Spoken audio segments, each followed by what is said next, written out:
First of all, I'm using them because I have a reason for having that many. Because every year I have to do a new library show. To do a new library show, I have to create a show that has a theme that's coordinated with the summer reading theme for that year.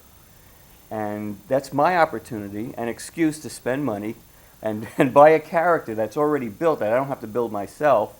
Yeah. It allows me to do this other aspect of what I like to do. Oh, you add a lot. Which is creating a character. Yeah. And creating an environment for it and elements that can, physical elements that can interact with it as well.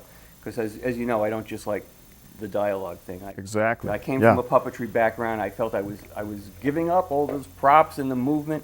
So I wanted to use more of the stage, and I wanted to use more artifacts for it to interact with. Yeah. So I use a lot of props, and it's fun for me. It's visually exciting for the audience. Yeah.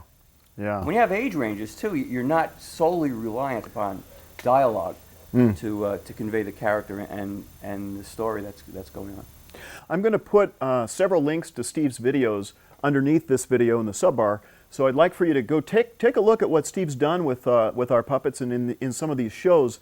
It's crazy what adding props and adding creativity to something that you can buy like from Axtell Expressions, how you can turn that into something far beyond what it is used in other people's shows. So even though the same character or something might be used in other shows because it's available from our store, for example, what you can add to it that makes it uniquely yours is the whole key to what Steve has done.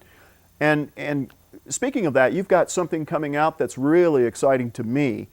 And why don't you tell them a little bit about what that's going to be? Well, I had the thought of creating a video, not a typical instruction video, and people can learn ventriloquism from different sources, and they can also learn puppet manipulation. But there's a visual element to what I do that I think works well for the audience, and the audience is king for me. So I am going to call it Let's Get Visual, and teach some of the visual aspects that I've worked on over the years, specifically using your characters, and how to maximize that visual relationship with the audience, keep your age ranges engaged.